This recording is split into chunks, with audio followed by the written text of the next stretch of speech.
কিন্তু একটা আমল দেখবে বিশ্ব নবীর উম্মাতকে কেন্দ্র করে আল্লাহ পাক দেখবে যে দেখি তার আমল নামায় কোনো কিছু পাওয়া যায় নাকি। দেখা যাবে একটা মাহফিলে বসে সুবহানাল্লাহ আলহামদুলিল্লাহ জিকির করেছিলেন, নবীর উপরে শুধু দরুদ শরীফ পড়েছিলেন। এই খাতিরে এটাও হতে পারে আল্লাহ পাক এই নবীর দিকে তাকায়া, শেষ নবীর উম্মাত তো, আল্লাহ বলবে যা তোর তো জীবনে কোনো আমল নাই, খালি নবীর দিকে তাকায়া দেখি যে নবীর উপরে একবার দরুদ শরীফ পড়ছিলি, মাহফিলে বসেছিলি, এই দিকে তাকায়া জীবনের সব গুনাহ খাতা আমি আল্লাহ পাক মাফ করে দিলাম। এটাও হতে পারে। সেই জন্য এদিক সেদিক ঘোরাফেরা না করে মাহফিলের দিকে চলে আসুন। এর ভিতরে কল্যাণ আছে, এর ভিতরে রহমত আছে। এই জন্য একটা দিন সময় দিতে পারবো না, এটা তো হয় না, এটা মেনে নেওয়ার মতো না। একটা দিন ওয়াইফাই লাইন বন্ধ করে সবাই মাহফিলের দিকে চলে আসেন। আসুন আমি কোরআন শরীফের বিশাল পৃথিবীর ভিতরে সবচাইতে বড় পড়া হয়েছে এমন একটা কিতাব থেকে, এত বড় আজিম কিতাব থেকে আমি 5টি আয়াত তেলাওয়াত করেছি। এর উপরে কিছু কথা বলা হবে ইনশাআল্লাহ। আল্লাহ যদি তৌফিক দেয়, ওমা তৌফিকি ইল্লা বিল্লাহি তাওয়াক্কালতু ওয়া ইলাইহিল উনীব। আমরা বলি আল্লাহুম্মা আমিন। সূরাটার নাম হলো ইনফিতার। এই সূরাটার নাম্বার হলো 82 নম্বর আয়াত, 82 নম্বর সূরা। আর এই সূরাটা মক্কায় অবতীর্ণ হয়েছে। এর আয়াত সংখ্যা হলো 19টি, রুকু সংখ্যা হলো 1টি, এর বাক্য হলো 80টি, আর 160টি আছে এর ভিতরে অক্ষর। আমি সব কথাগুলো আপনার বলে দিলাম। এটা নামকরণ করা হয়েছে হলো এই ইজা সামাউ ফাতারাত, এখান থেকেই এই শব্দটার এই সূরাটার নামকরণ করা হয়েছে। সূরাতুল ইনফিতার অর্থ হলো বিদীর্ণ হওয়া, ফেটে যাওয়া। শোনেন, আমার দিকে তাকান। কঠিন কিয়ামতের ময়দান যেদিন শেষ শুরু হবে, সেই দিন অবস্থা অন্যরকম হয়ে যাবে। আসমান ফেটে যাবে, আসমান ফেটে যাবে, চূর্ণ বিচূর্ণ হয়ে যাবে। কথা বলেন ঠিক কিনা? এগুলি কথা কি কোরআন শরীফে আছে না নাই? এই সূরার ভিতরে কি কি বিষয় আছে, তার 1 নম্বর হলো এই সূরার বৈশিষ্ট্যটা কি। এই সূরার বৈশিষ্ট্য হলো এটা নবী করিম সাল্লাল্লাহু আলাইহি সাল্লামের সময় মুআজ রাদিয়াল্লাহু তাআলা আনহু তিনি নামাজ পড়াচ্ছিলেন। যখন তিনি ইমামতি করতেন, লম্বা সূরা তিনি দিয়ে নামাজ পড়াতেন। যখন সাহাবায়ে কেরামরা এটা দেখলো, দেখার পর বলল, ইয়া রাসূলুল্লাহ, ইয়া হাবিবাল্লাহ, আমাদের তো একটু সমস্যাই হয়ে যায়। মুআজ রাদিয়াল্লাহু তাআলা যে লম্বা সূরা দিয়ে নামাজ আদায় করে, এটা আমাদের জন্য কষ্টকর হয়ে যায়। নবী করিম সাল্লাল্লাহু আলাইহি ওয়াসাল্লাম মুআজকে ডেকে বললেন, তোমার কি নজরে পড়ে না? বুখারী শরীফের হাদিস, কিন্তু এটা মুসলিম শরীফের হাদিস, বুখারী শরীফের ভিতরে আসছে। তখন তিনি বললেন, নবীজি বললেন যে দেখো, এরপরে তোমার কি সূরা দোহা, সূরা ইনশিকাক, সূরা ইনফিতার, এগুলো কি চোখে পড়ে না? এই ছোট্ট ছোট্ট সূরা দিয়ে তুমি নামাজ আদায় করবে। জোরে বলেন সুবহানাল্লাহ। তার মানে জামাত যত বড় হবে, মানুষ যত বেশি হবে, সূরা তত ছোট হবে, শর্ট হবে। আর একা একা আপনি পড়েন, গোটা কোরআন খতম দেন, কোনো সমস্যা নাই। কারণ হলো, যেখানে মসজিদের ভিতরে বুড়ো মানুষ থাকে, অসুস্থ মানুষ থাকে, লম্বা চড়া দিয়ে একেবারে শুরু করলাম সূরা বাকারা, তাহলে মানুষের বাচ্চা কাচ্চা আছে, ছেলে মেয়ে আছে, কষ্ট হবে না? এই জন্য এটাও একটা বৈশিষ্ট্য যে নবী এটা পড়ার জন্য আদেশ করা হয়েছে। প্রিয় ভাইরা আমার, এরপরে এর ভেতরে আছে হলো আকাশের কথা। এই যে আকাশটা দেখতেছেন না, এটা বিশাল আকাশ। এই আকাশটা যে কি আকাশ আল্লাহ পাক রাখছেন, এটা কল্পনাই করতে পারবেন। এই আকাশের ভিতরে কত কি যে আল্লাহ পাক রাখছেন। এই আকাশ, কয়টা আকাশ আছে বলেন তো? আরো জোরে বলেন, কয়টা? 7টা আসমান আছে আল্লাহ পাক বানাইছেন। আল্লাযী খালাকাস সাবআ সামাওয়াতিন তিবাকা। তা আল্লাহ পাক স্তর স্তর করে 7টা আসমান বানাইছেন শুধু মানুষের কল্যাণের জন্য। জোরে কোন সুবহানাল্লাহ। আমার ভাইরা একটু মনোযোগ দেন। প্রথম আসমানের নাম হলো রুকিয়ান। এই প্রথম আসমানের এই যে রংগুলো আমরা তাকায়া দেখি, সাদা রঙের মতো দেখা যায়, দুধের মতো দেখা যায়। তাফসিরে কাশফের ভিতরে আসছে, তাফসিরে ইবনে কাসিরের ভিতরেও আমি পড়েছি, তাফসিরে মারিফুল কোরআন, তাফহিমুল কোরআন, ফি জিলালিল কোরআন। এরপরে বিশেষ করে ফাজিলে এবং দাওরাতে যেটা পড়ানো হয়, তাফসিরে জালালাইন শরীফের ভিতরে আসছে। ভাইরা আমার, সুন্দর করে আল্লামা জালালউদ্দিন সুয়ুতী রাহমাতুল্লাহি আলাইহি বর্ণনা করেন। তাফসিরে কুরতুবীর ভেতরে এই কথাটা উল্লেখ করা হয়েছে। এই প্রথম আসমানটা আল্লাহ পাক সৃষ্টি করেছেন শুধু কাঁচ আর পানি দিয়ে। কি দিয়ে তৈরি করেছেন? শুধু কাঁচ আর পানি। একটা কাঁচের জানলা যদি বানাতে যান, যার কারণে দেখবেন 10,000, 20,000, 50,000 টাকা পর্যন্ত একটা দরজা জানলায় লাগে। মানুষগুলা দরজা জানলা বানাতে গেলে বহু কষ্ট হয়, মানুষের মাথা বিগড়ে যায়। আর মানুষের কল্যাণের জন্য আল্লাহ রাব্বুল আলামিন এত সুন্দর আসমানটা বানাইছেন শুধু কাঁচ আর পানি দিয়ে। একটা জানলা যদি বানাতে যাইয়া, একটা দরজা বানাতে যাইয়া যদি 10-20 হাজার টাকা খরচ হয়, আর এই যাই কাজটা, এই আসমানটা কত মোটা, 500 বছরের রাস্তা হলো পুরো এত মোটা। তাহলে আল্লাহ গরিব মানুষ নাই? আল্লাহ গরিব নাকি? আল্লাহ গরিব? আল্লাহ বলছেন আল্লাহু গানি ওয়া আনতুমুল ফুকারা, আমি হলাম ধনী আর পৃথিবীর সমস্ত মানুষ তোমরা হলে ফকিরের গোষ্ঠী। আমরা সব ফকির, আমি ফকির, আপনি ফকির, প্রধানমন্ত্রী ফকির, এমপি ফকির, রাষ্ট্রপ্রধান ফকির, এক কথায় মানুষ যায় আল্লাহু গানি ওয়া আনতুমুল ফুকারা। আল্লাহ বললেন আল্লাহর ভাষায় তোমরা সব ফকিরের গোষ্ঠী। সুবহানাল্লাহ বলবেন না? আছে এরকম কোন দেশের প্রধানমন্ত্রী কিংবা আমেরিকার প্রেসিডেন্টের ক্ষমতা আছে যে এরকম আসমান বানাবে একটা এই কাঁচ দিয়া? 4-5 শতকের গ্লাস লাগাতে গেলেই তো মাথা নষ্ট হয়ে যায়। তাহলে আল্লাহ পাক কিভাবে বানাচ্ছেন? শুধু মানুষের কল্যাণের জন্য। সুবহানাল্লাহ বলবেন না? আমার ভাইরা, 2 নাম্বার আসমান আল্লাহ পাক বানাইছেন, তার নাম হলো ফাইদুন। অন্য বর্ণনার মধ্যে আছে তার নাম মাউন। এই মাউনটাই দ্বিতীয় আসমানটা বানাইছে আল্লাহ পাক লোহা দিয়া। লোহা, 1 কেজি লোহার দাম যদি 82 টাকা হয়, 90 টাকা হয়, 100 টাকা হয়, 4-5 শতকের ভেতরে যদি একটু বিল্ডিং বানাতে যান মাথা নষ্ট হয়ে যায় রড কেনার জন্য, তাহলে চিন্তা করে দেখেন তো আল্লাহ পাক যে দ্বিতীয় আসমান বানাচ্ছেন লোহা দিয়া, এই আসমানের ভেতরে কতটুকু লোহা আছে। তাও জমিনের ভেতরে কোন জায়গায় কি খুঁটি লাগাইছে আল্লাহ? পিলার আছে? পিলার নাই, খুঁটি নাই, ঢোকা নাই, কিচ্ছু নাই। সে মহান প্রভু কত জ্ঞানী, চিন্তা করা যায়। আর আল্লাহ পাক আমাদের বলছেন ওয়ামা উতিতুম মিনাল ইলমি ইল্লা কলিলা, হে মানুষ আমি তোমাদেরকে সামান্য জ্ঞান দিছি। সামান্য জ্ঞান, সামান্য জ্ঞান দিয়ে মানুষ রকেট বানায়, আসমানে যায়, একবারে মঙ্গল গ্রহ পর্যন্ত চলে গেছে, চাঁদের দেশে চলে গেছে, যায় নাই? আর এই লোহা দিয়ে বানাইছে। তাহলে চিন্তা করে দেখেন লোহা ছাড়া কি হয়? এই যে কথা বলতেছি মাইক লোহা ছাড়া হয় নাই, হয়েছে? আপনার বাসায় ফ্যান আছে, সেটার ভিতর লোহা আছে। সব জায়গায় লোহা ছাড়া মানুষের চলে না। আর এইগুলো জিনিসগুলো আল্লাহ পাক স্পেশাল আল্লাহ পাক হাতে রাখছে। কারণ হলো পৃথিবীর ভেতরে যখন এমপি মন্ত্রী হয় তখন তারা জানে যে বাঁশে লোহার পরিবর্তে বাঁশ দিয়ে ব্রিজ বানাবে। আর সব লোহার বানানোর যদি আল্লাহ পাক মানুষের হাতে ক্ষমতা দিতেন যে একটা আসমান বানা, এরা সব চুরি করে খায় আমেরিকায় চলে গেল। এনে কথা বল ঠিক কিনা? যায় নাই, যায় নাই। এদিকে তো চলে গেছে, কেউ তো 300-400টা বাড়ি করছে। এখন এমন অবস্থাটা হয়ে গেছে, কথা বল ঠিক কিনা? বাংলাদেশ একবার শোষণ করে ধুয়ে গেছে। আর কয় আমরা কি দেশকে কত কম ভালোবাসি? তুমি এখন গেছা কে পলে কে গেছা? কথা বল ঠিক কিনা? হাই রে পরিস্থিতি রে। একটা উদাহরণ দিলে ভালো বুঝতে পারবেন। দেখবেন অনেক সময় জঙ্গলের ভেতরে ওই যে করাতিরা গাছ কাটে না, গাছ কাটে, কিন্তু গাছ যখন কাটে তো জঙ্গলের ভেতরে কাটতে মানে গাছ কাটতে গেছে, এক সময় এটা বেশি হতো।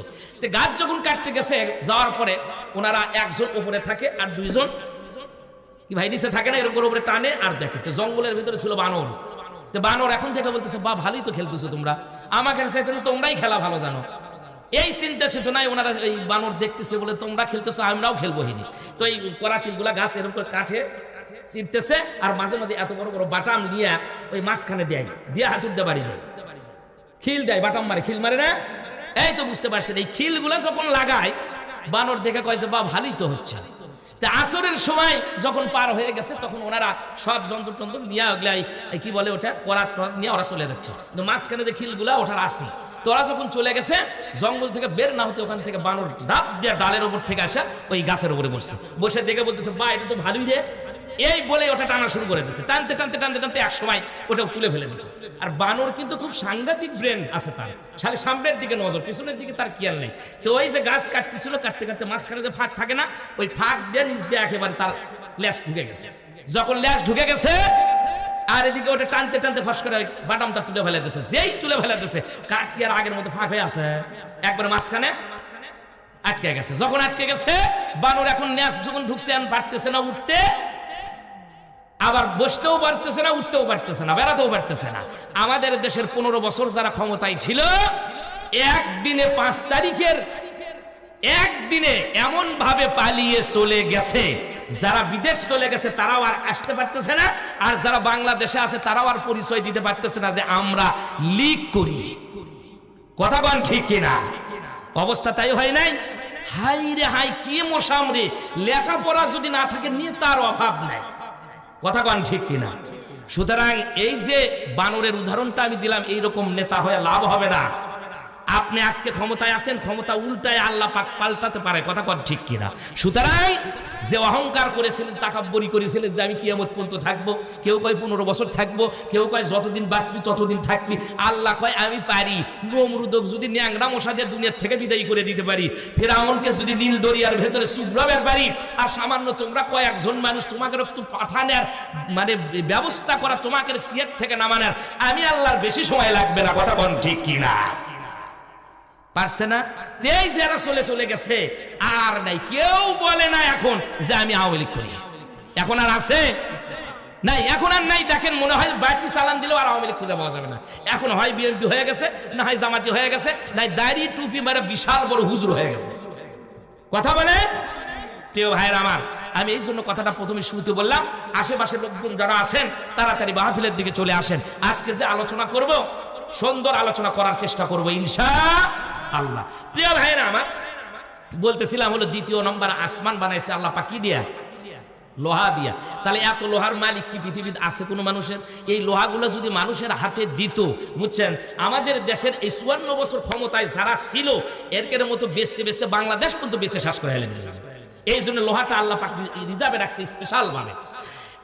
এরপরে ভাইরা আমার 3 নম্বরে হলো যে আসমান, তার নাম হলো মালাকুত বাহারিয়ন। একে আল্লাহ পাক বানাইছে হলো তামা দিয়া। তামা দিয়া এমন কোন জিনিস নাই, এমন কোন ভাইয়ের আমার পৃথিবীর ভিতরে এমন কোন, এই যে শব্দযন্ত্র মাইক যেটা দেখতেছেন, এই মাইকের ভেতরে আপনার তামা আছে, মোবাইলের ভেতরে আপনার তামা আছে, ফ্যান যেটা ঘরে সেটার ভেতরে আপনার তামা আছে, মোটর যদি বাসার ভেতরে থাকে মোটরের ভেতরে তামা আছে, এই যে তারপরে কি বলে মেশিন বানাইছে তার ভেতরে তামা আছে। এমন কোন জিনিস নাই যেটাই মানুষ তৈরি করুক না কেন, সবগুলা জিনিসের ভেতরে দেখেন আল্লাহ পাক তামার ব্যবস্থা করে দিয়েছে। আর তামাটা যদি মানুষের কাছে থাকতো তাহলে সবগুলো চুরি করে নিয়ে বড় লোক হওয়ার চিন্তা ভাবনা করতো নেতারা। গরিব মানুষের হাতে আর নেতাদের হাতে কেউ এই জায়গার ভেতরে আল্লাহ পাক এটা দেয় নাই। এই যে তামাটা দিয়ে আল্লাহ পাক আসমান বানাইছে। আর 2-4 কেজি তামার দাম, মোটরের ভেতরে যে তামাটা থাকে সেটাই কিনতে 15,000-20,000 টাকা লাগে। তাহলে চিন্তা করে দেখেন তামার দাম কত বেশি। আর সেই তামা দিয়ে আল্লাহ পাক আসমান বানাইছে শুধু মানুষের কল্যাণের জন্য। সুবহানাল্লাহ বলেন। এরপরে ভাইরা আমার 4 নম্বর হলো জাহিরা। এটাকে বানাইছে আল্লাহ পাক রূপা দিয়া। একটু রূপার যদি কাজ করতে চান অনেক টাকা লাগে, আংটি বানাতে গেলে প্রচুর টাকা লাগে। মহিলারা পায়ের নুপুর বানাইছে তার জন্য বহু টাকা লাগে রূপার জন্য। আর আল্লাহ পাক একেবারে 4 নম্বর আসমান বানাইছেন তিনি রূপা দিয়া। এই রূপার দাম এত বেশি সব জায়গার মানুষেরা ব্যবহার করতে পারে না, কিন্তু আল্লাহ রব্বুল আলামিন রূপা দিয়ে আসমান বানাইছে।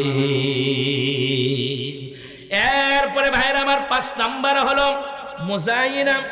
এটা হলো লাল সোনা। লাল সোনা পৃথিবীর ভিতরে সাদা সোনা আছে, সৌদি আরবে দেখেছি আমি। এই জন্য আল্লাহ পাক পৃথিবীর মানুষের কাছে সোনা আছে। মানুষের কাছে যে সোনা আছে এই সোনা শুধু নয়, আল্লাহর কাছে যেটা সোনা আছে সেটা হলো লাল সোনা, সবচাইতে দামি সোনা। পৃথিবীর সোনার নাকফুল বানাতে গেলে, গলার মালা বানাতে গেলে ভাইরা আমার ভেজাল দেয়, কিন্তু আল্লাহর সোনার ভেতরে কোনো ভেজাল নাই।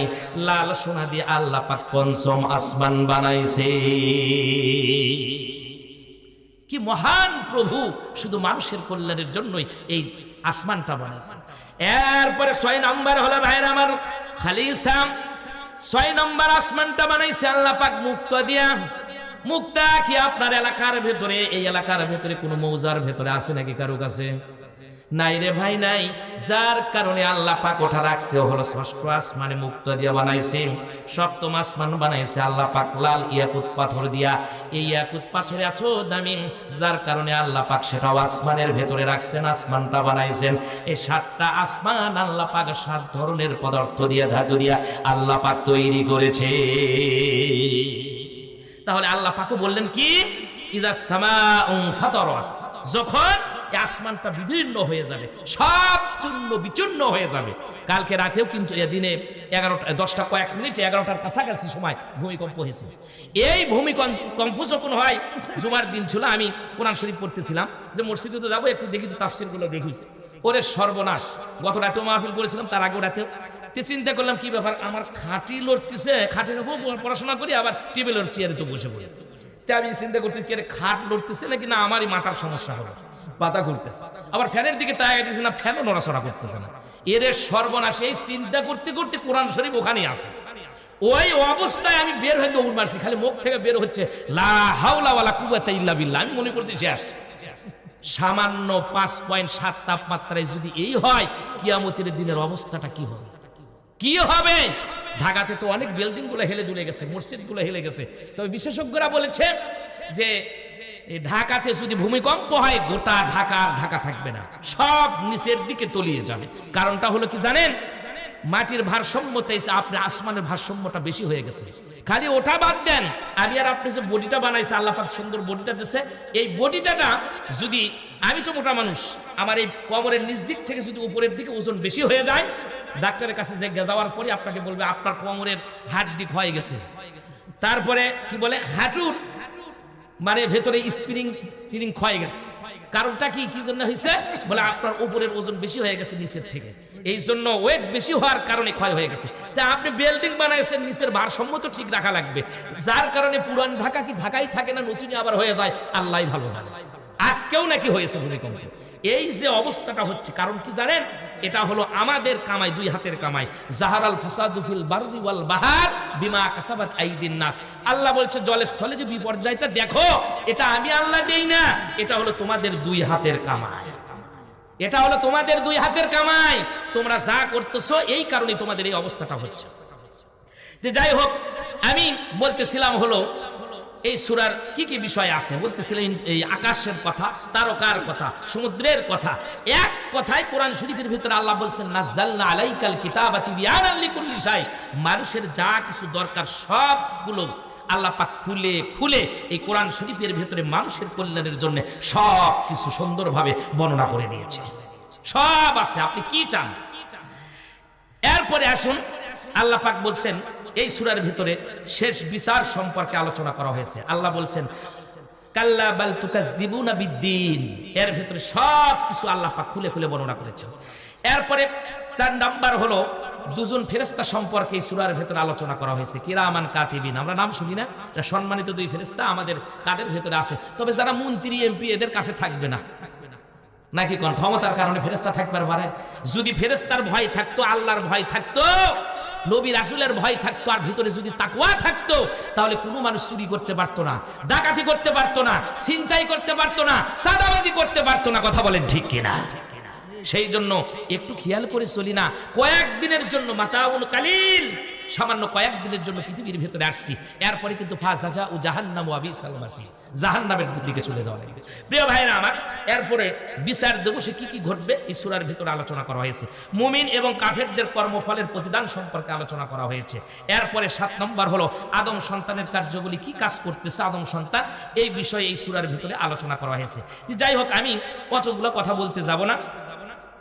আমি বলতেছিলাম হলো এই কথাগুলো যে জন্য বললাম, যে এই যে আকাশটা বিভিন্ন হয়ে যাবে, সব তছনছ হয়ে যাবে। মানুষগুলা হাদিস শরীফের মধ্যে আসছে, পেটের ভিতরে মহিলাদের সন্তান থাকবে, সন্তান কখন গর্ভপাত হয়ে যাবে মেয়ে টের পাবে না।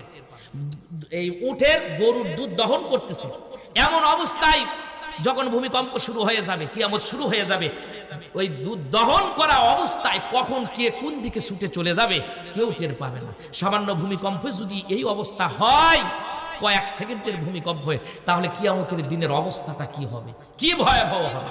এই জন্য আবু হুরায়রা রাদিয়াল্লাহু তাআলা বলেন, নবী করিম সাল্লাল্লাহু আলাইহি ওয়াসাল্লাম বলেছেন, কিয়ামতের আগে এই পৃথিবীর ভিতরে, জমিনের ভিতরে বেশি বেশি করে ভূমিকম্প হবে। ভূমিকম্প হবে, দেখেন কাল হয়ে গেছে, আজকেও শুরু হয়ে গেছে, আবার সামনে হবে, কিয়ামতের আগে হবে। নবী ভবিষ্যৎবাণী করে গেছে, কথাগুলো সব স্বর্ণ অক্ষরে মিলে মিলে যাচ্ছে। বন্ধুরে, এরপরে 2 নাম্বার হলো ইলেমগুলা উঠে যাবে। এখন কিন্তু ইলেমগুলো আর থাকতেছে না। বড় বড় আলেমে হক্কানি আলেমগুলো যখন দুনিয়ার থেকে বিদায় হয়ে যায়, আলেম যখন মারা যায়, মারা যাওয়ার কারণে, আলেমের কারণে বিদ্যাগুলা, ইলেমগুলো উঠে উঠে চলে যাচ্ছে। এরপরে ভাইয়ের আমার 3 নাম্বার হলো নবীজি বলেন সময় দ্রুত পার হয়ে যাবে। দেখতে দেখতে দেখেন সেই দিন মনে হলো স্কুলে গেলাম, প্রাইমারিতে গেলাম, মাদ্রাসায় গেলাম, আলিয়া মাদ্রাসায় পড়লাম, কওমি মাদ্রাসায় পড়লাম, কলেজে পড়লাম, মনে হয় সেই দিন হাফ প্যান্ট পরে গিয়েছি, অমুক জায়গার ভেতরে ঘোরাফেরা করেছি, সব কিন্তু আমাদের মনে আছে।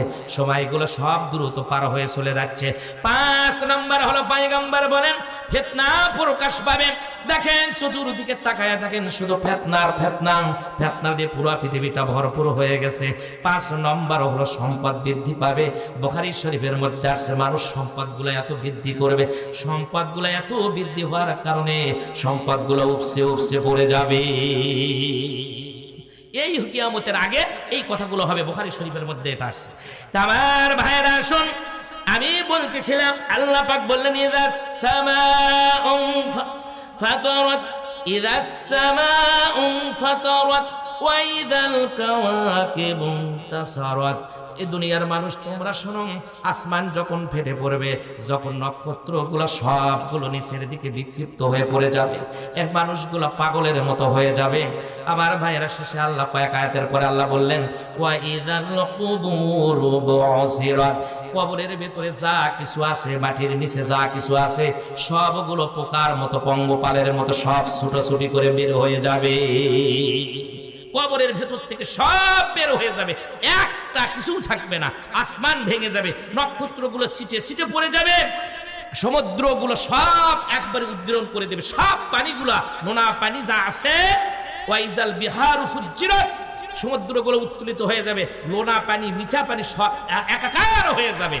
আর কবরের ভিতরে যা আছে, ওয়াইদাল কুবুরু বুসিরাত, কবরের ভিতরে যা কিছু থাকবে, মাটির নিচে যা থাকবে, সব কবরের ভেতর থেকে বের হবে।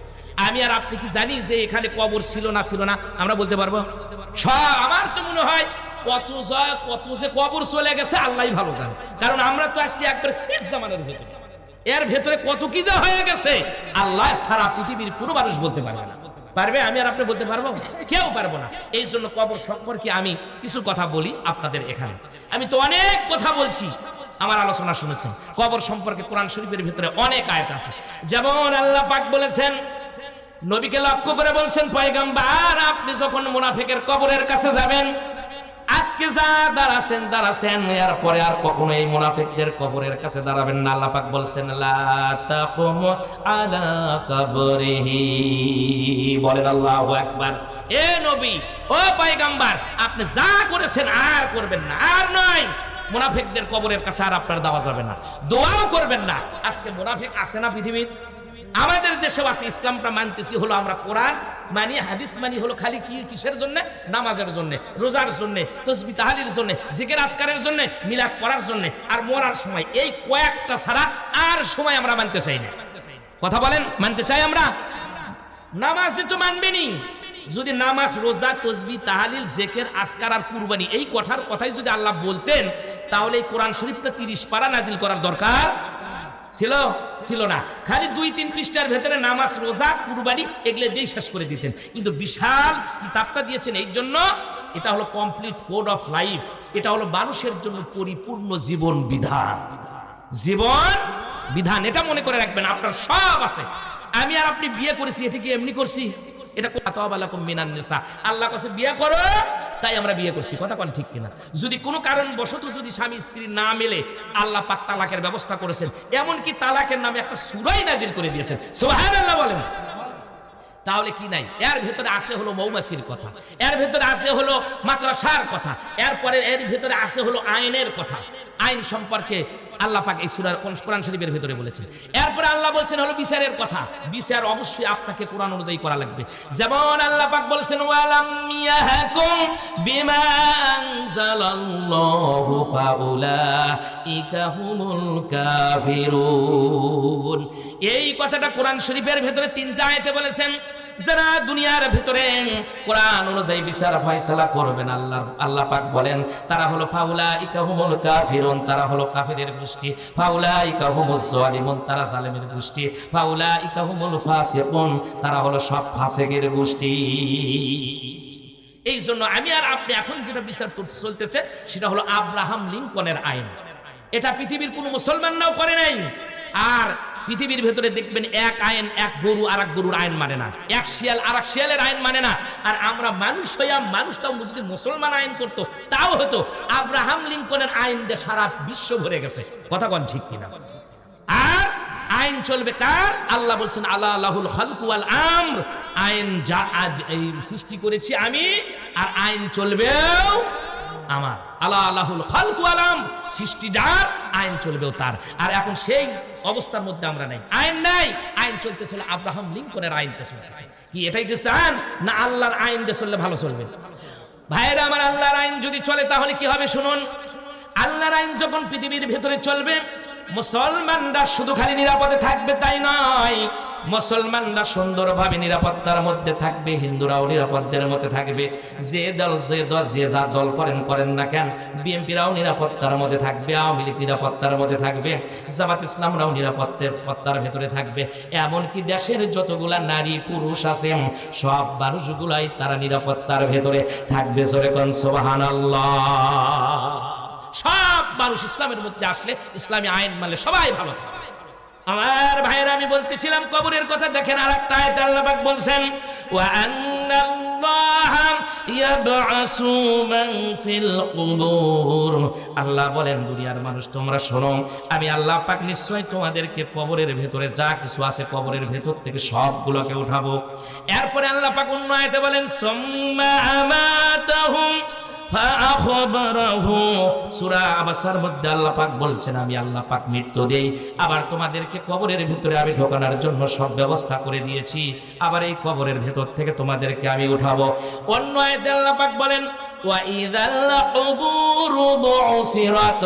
ও দুনিয়ার মানুষ তোমরা শোনো, আমি আল্লাহ পাক তোমাদেরকে কবরস্থ করার পরে কবরের ভেতর থেকে আমি আবার উঠাবো। এই কবর সম্পর্কে কোরআন শরীফের ভেতরে অনেক আয়াত আছে। আল্লাহ পাক অন্য আয়াতে বললেন আফালা ইয়ালামু ইযা বুসিরা মা ফিল কুবুর। বলেন আল্লাহু আকবার। আল্লাহ পাক ডাক দিয়ে বলেন তারা কি জানে না, পৃথিবীর মানুষ কি জ্ঞান রাখে না যে কবরের ভিতরে যা কিছু আছে এই কবরের ভিতর থেকে আমি তাদেরকে উঠাবো? ও বন্ধু, কি খেয়াল করতেছেন, কি চিন্তা ভাবনা করতেছেন? এই কবরের ভিতরে এমন কোন মানুষ নাই যে আমরা কবরের ভিতরে যাব না। বন্ধুরে, একদিন না একদিন কবরের ভিতরে সবাই কিন্তু যাওয়া লাগবে। ওই কবরের ভিতরে যেদিন আমরা শুয়ে যাব, যাওয়ার পর 5 দিন অথবা 7 দিনের ভিতরে আমাদের মুখের দাড়িগুলো চুলগুলো সব কিন্তু নষ্ট হয়ে যাবে। এমন কি ব্যাকটেরিয়া শরীরের ভেতর থেকে বের হয়ে আমার শরীরের ভেতরে পোকা ধরবে, এরপরে মুখের ভিতরে পোকা ধরবে, মগজের ভিতরে পোকা ধরবে, দাঁতের ভিতরে পোকা ধরবে। একটা বার দাঁতের যদি এক দাঁতের সমস্যায় দৌড় দিয়ে চলে যাই বগুড়া ডেন্টালের কাছে, ডাক্তারের কাছে, যাওয়ার পর 8-10 হাজার টাকা আমরা ক্ষতি করে তারা আমার দাঁতটা ঠিকঠাক করে দিয়ে আসি। একটা দাঁতের জন্য যদি এত টাকা ব্যয় করা লাগে, তাহলে আল্লাহ পাক এতগুলা দাঁত দিয়েছে, তার জন্য আমরা কি শুকরিয়া আদায় করেছি রে ভাইয়ের আমার? শুধু বন্ধু তাই নয়, শরীরের ভিতরে পোকা ধরবে, হাড়ের ভিতরে পোকা, গোস্তের ভিতরে পোকা। একটা বার শরীরের দিকে তাকায় দেখেন এই শরীরের ভিতরে কত রকমের আমরা সর্ষের তেল লাগাইছি, কত রকমের ভাইয়ের আমার সাবানগুলা ব্যবহার করেছি, কিন্তু সেই দিনকার পোকা মারার পর্যন্ত শক্তি আমাদের ভেতরে থাকবে না। আমার ভাইয়েরা, এই জন্য কবরের ভেতরে যে শাস্তিটা হবে বিভিন্ন হাদিস থেকে আমি একত্রিত করেছি। এই কবরের ভেতরে 11টা কারণে মানুষের শাস্তি হবে, তবে কারণগুলো হলো সব ছোট ছোট, লম্বা চড়া বড় কথা আমি বলবো না। এই 11টা কারণ বলেই আমি শেষ করে দেব ইনশাআল্লাহ। একটু তাকায়া মনোযোগ দিয়ে আমার কথাটা শুনুন। কবরের ভিতরে যে শাস্তি হবে 11টা কারণে, 1 নাম্বার শাস্তি হলো পরনিন্দা করার কারণে, গীবত করার কারণে। এখন বলেন তো পৃথিবীর ভিতরে গীবতের লোকজন আছে না নাই? আছে না নাই? গিবত দিয়া ভরে গেছে, চতুর্দিকে শুধু গিবত আর গিবত চলতেছে, হুজুরের গিবত করে বেশি। এখন বাংলাদেশ তো আছে, সংসদ ভবন তো আছে ঢাকা, আর আমাদের প্রত্যেকটা গ্রামে বাজারে বাজারে মিনি সংসদ আছে। বোঝেন আপনারা মিনি সংসদ বোঝেন? সেটা হলো চা স্টল, এটাকে বলা হয় মিনি সংসদ ভবন। এই মিনি সংসদ ভবনের 5 টাকার চা খাইয়া যত কিছু আছে খালি হুজুরকেরই সমালোচনা হয়। কথা বলেন ঠিক না? ঠিক বলতেছি আমি, সমালোচনা হয় সব সময়, আলোচনা সমালোচনা চলতেই আছে। এই হলো পরিস্থিতি আমাদের দেশে। প্রিয় ভাইয়ের আমার, এই জন্য পড়নি দেখে ডাইরেক্ট বলতে পারেন না যে তোমার ওই ভুল আছে ওই ভুল আছে। একজন মানুষকে ডাকায় দিয়া এটা তো বলাই যায়, তা না করে আমরা অনর্গল মানুষের গীবত করতেছি, পর নিন্দা করতেছি। এরপরে ভাইয়ের আমার 2 নাম্বার আযাব যেটা হবে সেটা হলো পেশাব থেকে পবিত্র না হওয়া। পেশাব থেকে যদি পবিত্র না হয় তাহলে কি হবে? একটা হাদিস আপনাদের শুনিয়ে দেই। পয়গম্বর যাচ্ছিলেন সাহাবায়ে কিরামদের নিয়ে, কিছু দূর অগ্রসর হওয়ার পরে পয়গম্বর দেখতে পারলেন আল্লাহর রাসূল কিছু দূর যাওয়ার পরে থেমে গেলেন। থেমে যাওয়ার পর সাহাবীরা তাকায় আছে, কি ব্যাপার পয়গম্বর এখানে থামলো কেন? দেখে বলে, পয়গম্বর আপনি এখানে থামলেন তার কারণ কি? আল্লাহর রাসূলের চেহারা ছিল সুন্দর, পূর্ণিমার চাঁদকে হার মানায়। ওই পয়গম্বরের চেহারার দিকে তাকায়া দেখে না না, পয়গম্বরের চেহারার ভেতরে যে অবস্থা দেখতেছে চেহারা অন্যরকম হয়ে গেছে। মনে হয় ভয় পয়গম্বর পর্যন্ত তার জুব্বা পর্যন্ত দেখে কাঁপতেছে। এই অবস্থায় দেখার পর সাহাবীরা জিজ্ঞাসা করলো, ইয়া রাসূলুল্লাহ, ইয়া হাবিবাল্লাহ, আজকে এই জায়গার ভিতরে দাঁড়ালেন তার কারণটা কি? ডাক দেয়া বলে, অন্য কোনো কারণে দাঁড়াই নাই, এই জায়গার ভিতরে যা আছে আমি যা দেখি তোমরা তা দেখো না। এখানে 2টা কবর আছে, এই কবরের ভিতরে আযাব হচ্ছে। সাহাবীরা ডাক দেয়া বলে, ইয়া রাসূলুল্লাহ, ইয়া হাবিবাল্লাহ, কি কারণে আযাব হয়? বলে, এটা সামান্য কারণে, বড় কিছু কারণে আযাব হচ্ছে না, তার ভিতরে একজনের কবরে আযাব হচ্ছে। সাহাবীরা তোমরা শোনো, এই বেচারা পেশাব পায়খানা করে সে পবিত্রতা অর্জন করতো না, পবিত্রতা অর্জন না করার কারণে এই কবরের ভেতরে আযাব হচ্ছে। হচ্ছে না? কবরের ভেতরে আযাব হবে না? এটা হবে না আমাদের। আজকে যে অবস্থায় মানে যুবকেরা যে কাপড় চুপুর পরে রাস্তাঘাটে চলাফেরা করে, ওটা বসার কোনো কায়দা নেই, চেন কোনা টান দিয়ে দেওয়ালের সামনে কিংবা জমির ভেতরে একবারে রাস্তার ধারে দাঁড়িয়ে একবারে যন্ত্র বাইর করে কাম সারে। লোকজন দেখা মনে করে মনে ঠিক ইরির বৃহৎ ওষুধ দিচ্ছে। এরকম যুবক আছে না নাই?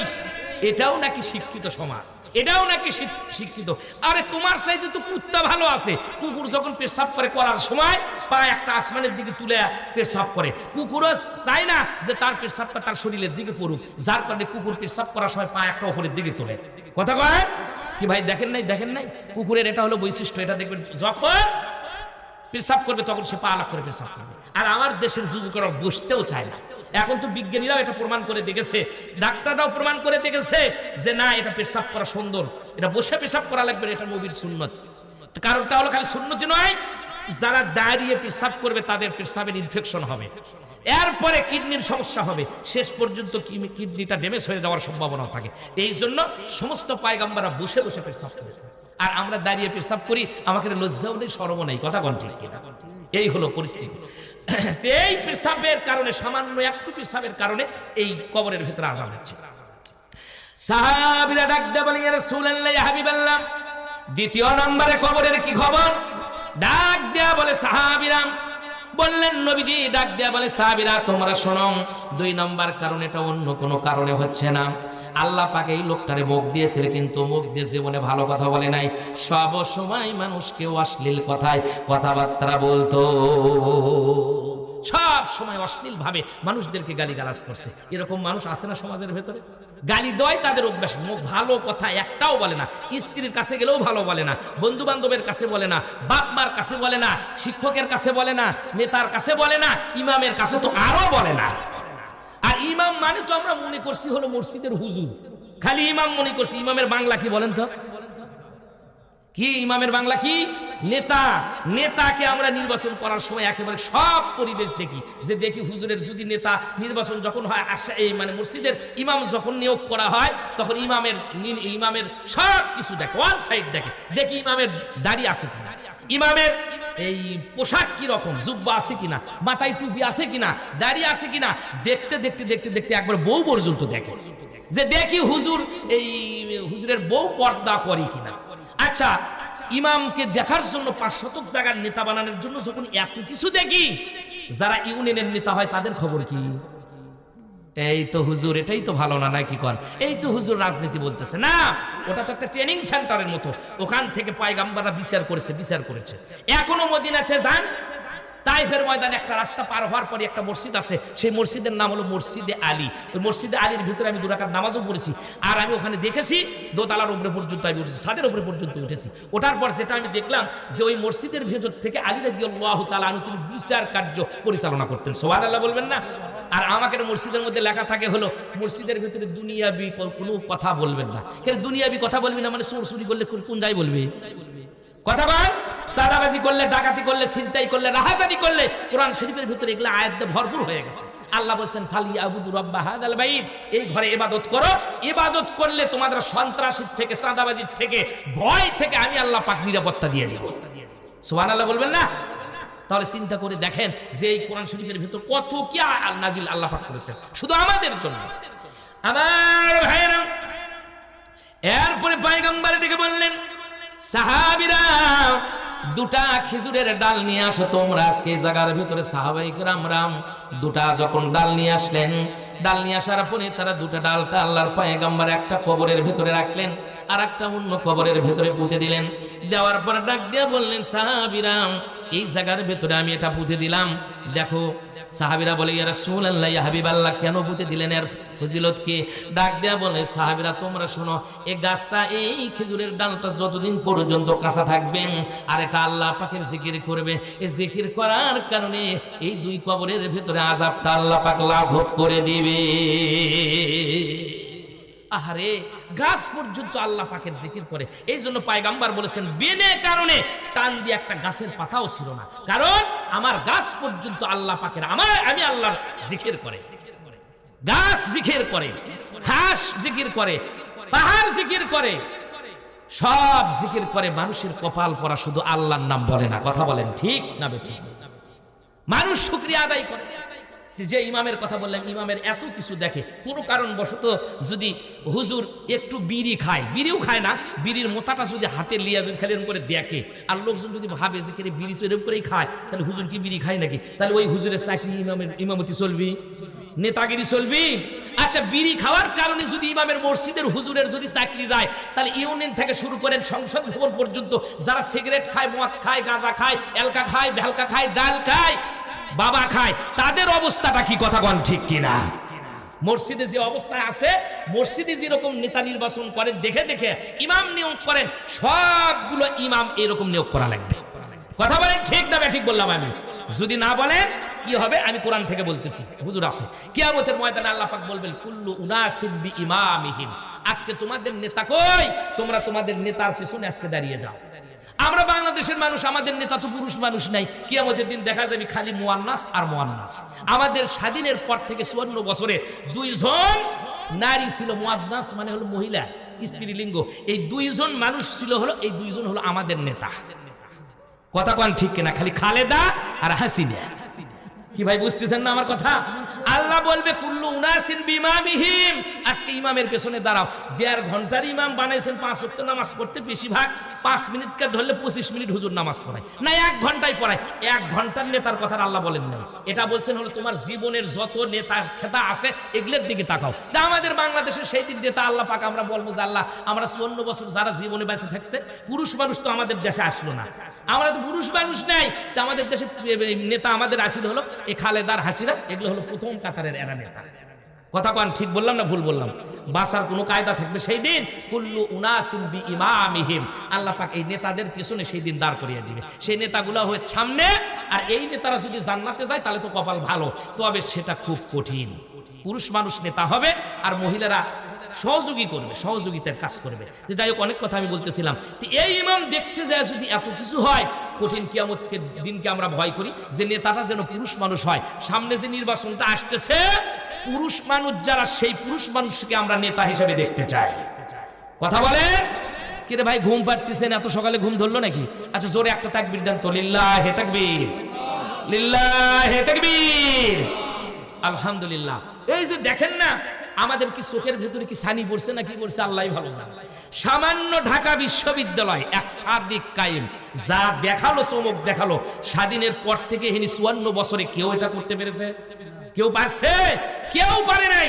সুতরাং একটা বার 5 বছরের জন্য বাংলাদেশটা হুজুরদের হাতে ছেড়ে দেন, আলেমদের হাতে ছেড়ে দেন, শিক্ষিত মানুষের হাতে ছেড়ে দেন। এই 55 বছরে যা না করেছে 5 বছরে তার সাথে ডবল করবে ইনশাআল্লাহ। কথা বলেন ঠিক কিনা? আল্লাহ পাক যেন কবুল করে নেয়, আমরা বলি আল্লাহুম্মা আমিন। প্রিয় ভাইরা আমার, সেই জন্য নেতা তো সেই হবে। নেতা কেমন হবে? যে ইউনিয়নের নেতা হবে তাকে ইউনিয়ন বোর্ডের ইমামতি করতে হবে। যে ইউনিয়ন বোর্ডের যারা নেতা হয় তারা জীবনে পশ্চিম মুখে উল্টেই পড়ে না। কথা কয় হয়তো আপনাকে ওরা ভালো আছে, এই যোগ্যতা থাকা লাগবে, তার খুতবা দেওয়া লাগবে ইউনিয়ন বোর্ডের মসজিদের ভেতরে। উপজেলার যিনি হবেন তিনি উপজেলার মসজিদের ভেতরে খুতবা দিতে হবে। সংসদ ভবনে যারা যাবে ওই এলাকার 2 থানার 3 থানার যারা এমপি মন্ত্রী হবে সেই থানার বড় মসজিদ থাকবে, শাহী মসজিদ থেকে তারা খুতবা দেওয়া লাগবে। কথা কোন ঠিক কিনা? এই নেতাগুলাই রাষ্ট্র পরিচালনা করবে। আলহামদুলিল্লাহ, আল্লাহ কবুল করে নিক, আমরা বলি আমিন। প্রিয় ভাইয়েরা আমার, আমার কথায় কেউ রাজনীতির গন্ধ নিবেন না। আমি কোরআন হাদিস থেকে সবগুলো কথা আপনাদের বলতেছি। নেতা কিভাবে নির্বাচন করা হয় এটা আমি আজকে বলবো না। আমি বলতেছিলাম হলো কবরের অভাব হচ্ছে 11টা কারণে, তার ভিতরে 2 নম্বর চলতেছে। কি মনে আছে আপনাদের? মনে আছে নাকি ছেড়ে দেব? কি ভাই ছেড়ে দেব না চলবে? 11টা কারণ একটু শোনেন না আমার ভাইয়েরা। 3 নাম্বার কারণ হলো অন্যের দোষ খোঁজা। এই কাজে আমরা পটু, নিজের ভেতরে হাজারো ভুল থাকলে এটা ধরার চেষ্টা করি না রে ভাইরা আমার, কিন্তু অন্যের দোষটা খোঁজা মানে ভুল ধরাটা আমরা বেশি পছন্দ করি। না না, নিজের দলের দিকে একটু তাকান তো, আবার আমার নিজের দিকে তাকাই তো, তাহলে তো সব কিছু এলোমেলো হয়ে যাবে। নিজের বিবেককে একটু জিজ্ঞাসা করুন, দেখুন তো কতগুলা দল আছে, তার ভেতরে কোন লোকগুলা সাদাবাজি করে না, কোন লোকগুলা ছিনতাই করে না, কোন লোকগুলা ধর্ষণ করে না। আর এই মানুষগুলা যদি অল্প একটু জায়গার কারণে ঢাকা বিশ্ববিদ্যালয়ের পরিবেশটা যদি সুন্দর হয়ে যায়, 300 আসন আছে বাংলাদেশের ভেতরে, এই 300 আসনটা যদি একবার 300 এমপি আলেমগুলো হয়, আল্লাহওয়ালা লোকগুলো হয়, তাকওয়াবান নেতা যদি হয়, তারা যদি সংসদ ভবনের ভেতরে বসার কারণেই গোটা বাংলাদেশের ভেতরে জান্নাতের বাতাস আল্লাহ পাক প্রবাহিত করে দিবে। সেখানে থাকবে না কোনো চুরির ভয়, থাকবে না ছিনতাইকারীর ভয়, থাকবে না কোনো ধর্ষণের ভয়, থাকবে না কোনো সাদাবাজির ভয়। কথা বলেন ঠিক কিনা? এই জন্য ভাইয়ের আমার, অন্যর দোষ খোঁজার আগে নিজের দিকে তাকায়াম, নিজের দিকে তাকায়া নিজের দোষগুলা ধরার চেষ্টা করি রে ভাইয়েরা আমার। 4 নম্বর হলো অন্যের সম্পদ হরণ করা। এটা তো মনেই করতেছি না কে কত বড় সম্পদশালী হই না কেন, বেশি বেশি করে টাকা মেরে খাওয়ার জন্য চিন্তা ভাবনা করি যে ও বালাখানা করেছে, বিল্ডিং করেছে 2 তলা, আমি করব 5 তলা, ও করেছেন আর ওর ব্যবসা বাণিজ্য আছে, আমিও ব্যবসা বাণিজ্য করে বড় হব। তা এরকম মন মানসিকতা নাই। মানসিকতা হলো কে কত মেরে ধরে খেতে পারে। বন্ধুরে, আমি আপনাদেরকে একটা সুন্দর করে একটা ঘটনা এখানে উপহার দেই। এই ঘটনাটা ঘটেছে হলো ইস্পাহানি জঙ্গলের ঘটনা। আমরা সবাই জানি ইস্পাহানি চা বাংলাদেশে আছে, কিন্তু ইস্পাহানির জঙ্গলের খবর কোনো মানুষও বলতে পারে না। এরকম আছে না নাই? ইস্পাহানির চার কথা আমরা জানি, যে চাষকলে বসে বসে চা খাই, ইস্পাহানির কথা। এই ইস্পাহানির জঙ্গলের ভেতরে একবার বাদশাহ লোকজনগুলো নিয়ে তার সঙ্গী সাথীদেরকে নিয়ে হরিণ শিকারের জন্য তারা বের হয়ে গেছে।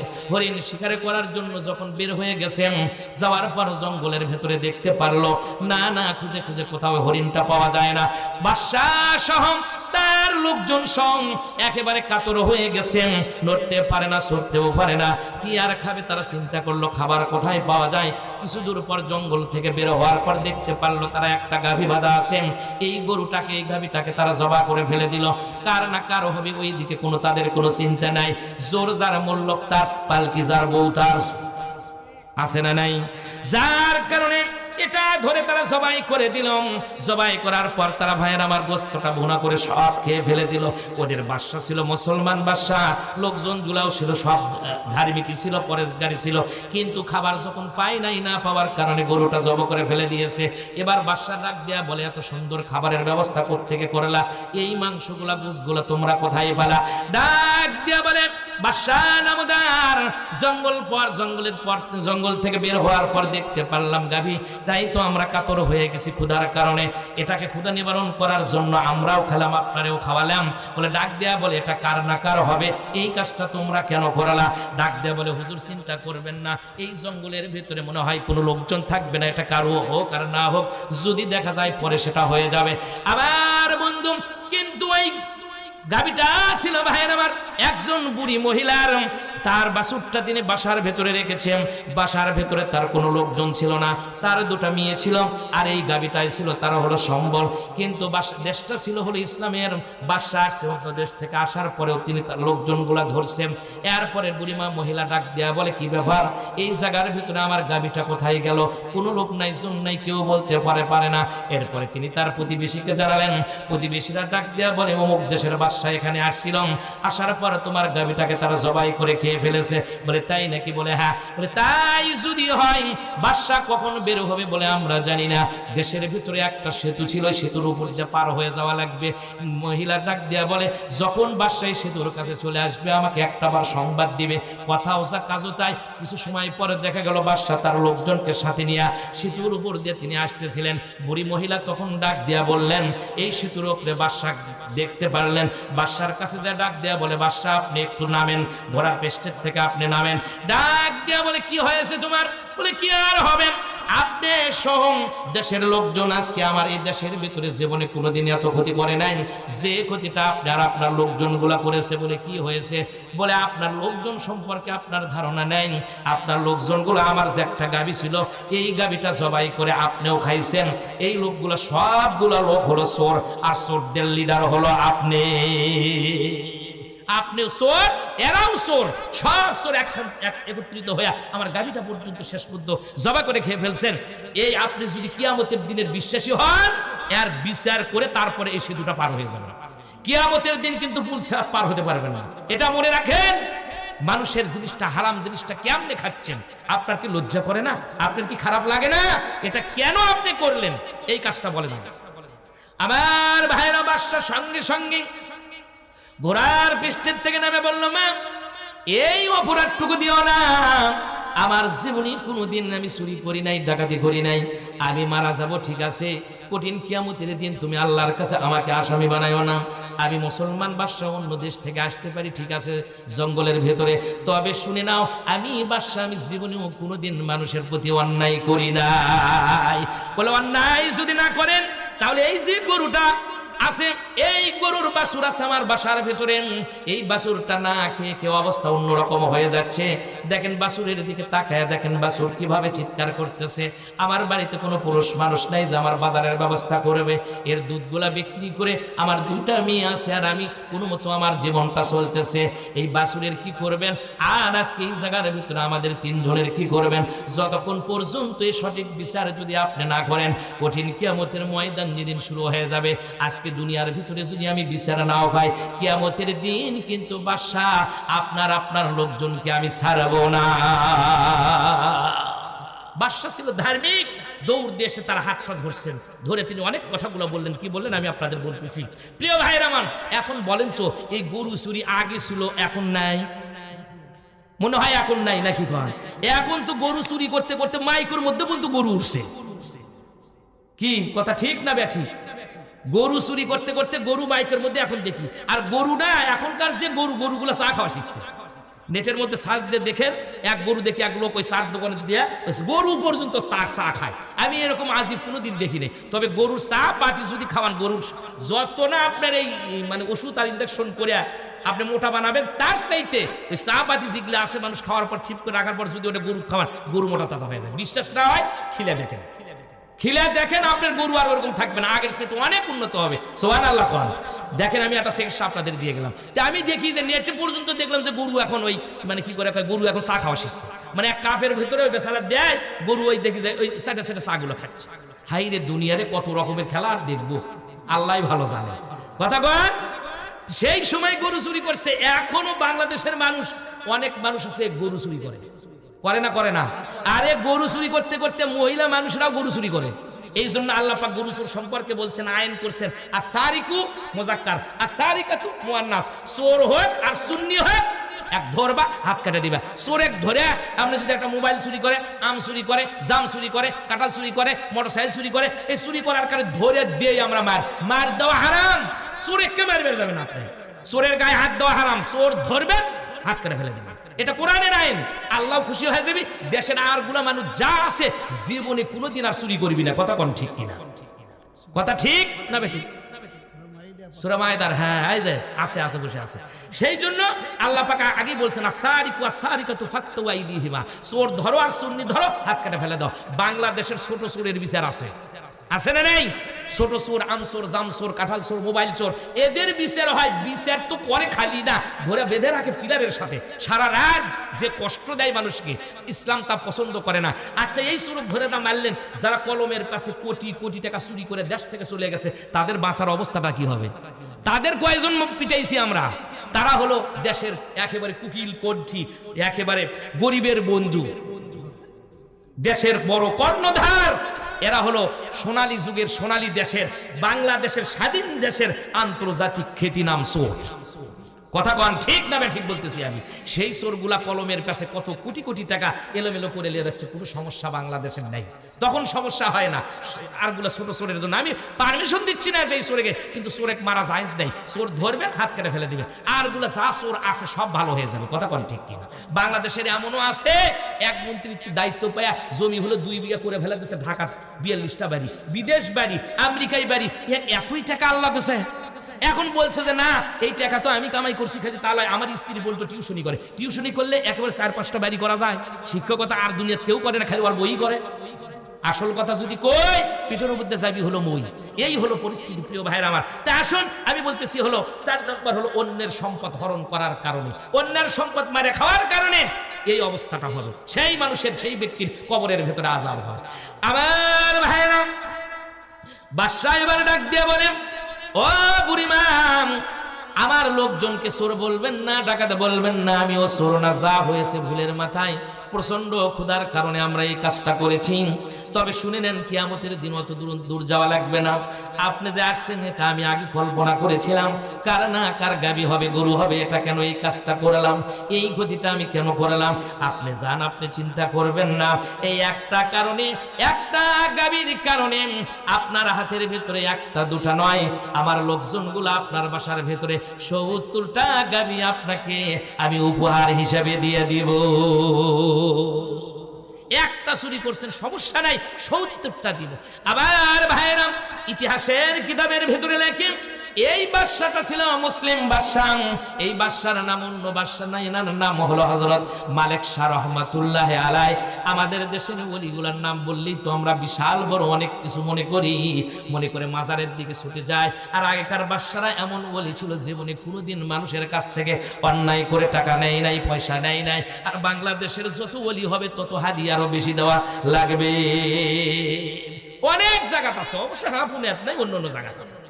আবার ভাইরা, আমি বললাম 4 নাম্বার গেল যারা পৃথিবীর ভিতরে যারা ধোঁকাবাজি করে খায় আর প্রতারণা করেন।